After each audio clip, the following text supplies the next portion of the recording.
Hi guys, तो आज के इस वीडियो में बात करने वाले हैं इनपुट टैग के name attribute and value attribute के बारे में। तो चलिए शुरू करते हैं। तो कहता है कि the name attribute specify the name of input element, और है वैल्यू एट्रीब्यूट। वैल्यू एट्रीब्यूट क्या कहता है कि the value attribute specify an initial value of.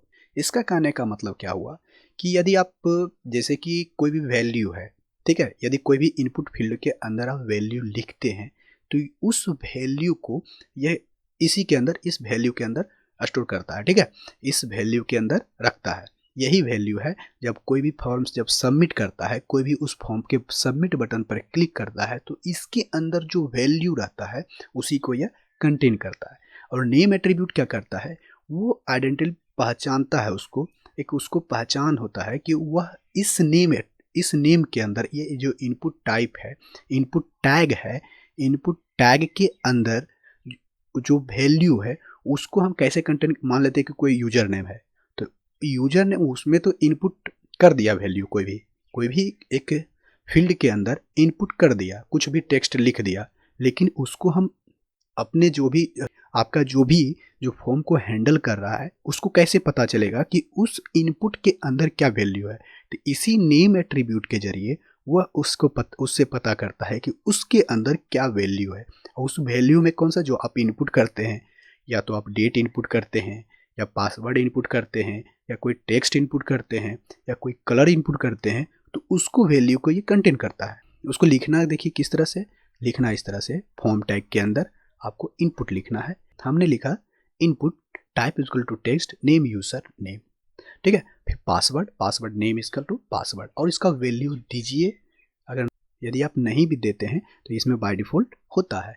Input type हमने एक लिखा सबमिट, जो कि सबमिट बटन बनाने के लिए। तो चलिए हम इसका प्रैक्टिकल करके देखते हैं। तो सबसे पहले हम क्या करते हैं, एक सिंपल सा पहले हम एक फॉर्म बनाते हैं, जैसे हम पहले बनाते थे उसी तरह से बनाते हैं, और उसके बाद देखते हैं कि क्या करो।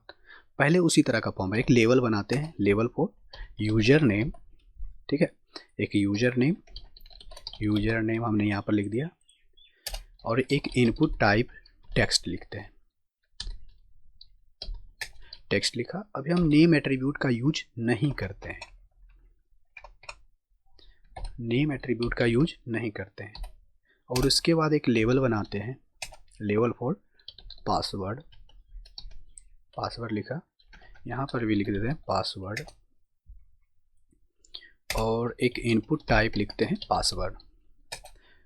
और यहाँ पर भी नेम एट्रीब्यूट का यूज नहीं करते हैं। इसको सेव करके एक बनाते हैं, पहले सबमिट बटन है, इनपुट टाइप सबमिट। हम इनपुट टाइप सबमिट के बारे में ही वीडियो एक बना चुके हैं, एक सबमिट, इसमें वैल्यू भी लिख देते हैं सबमिट करके हम इसको पहले ब्राउज़र पर आपको दिखाते हैं कि वो अभी कल किस तरह से दिखता है।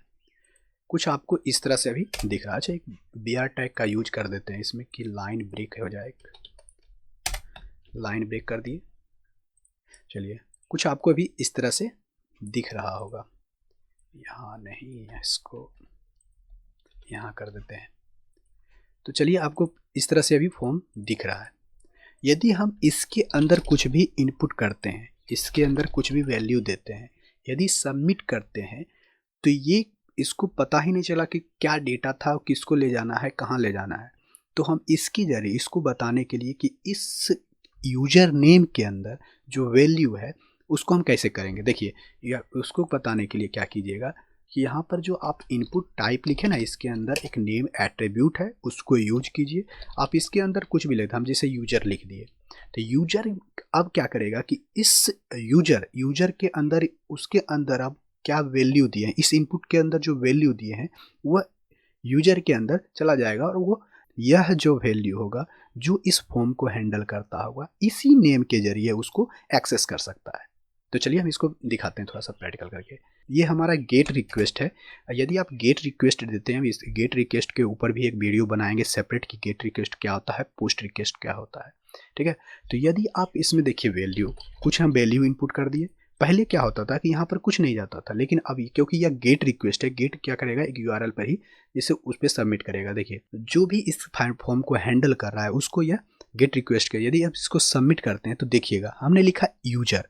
अब यूजर के अंदर जो वैल्यू था, यूजर के अंदर जो वैल्यू इनपुट किए थे आपको यहाँ कुछ नज़र आता होगा। थोड़ा सा इसको जूम कर देते हैं और जूम करके फिर से हम इसको थोड़ा सा लिखते हैं। हम लिखते हैं रविशंकर, ठीक है, रविशंकर।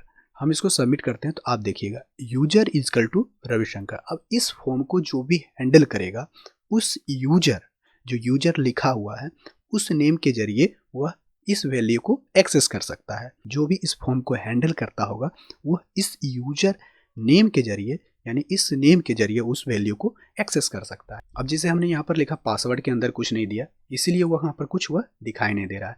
तो हम पासवर्ड के अंदर हमने नेम लिखा पास लिखे, पास लेके इसको पहले फिर से रिफ्रेश करते हैं,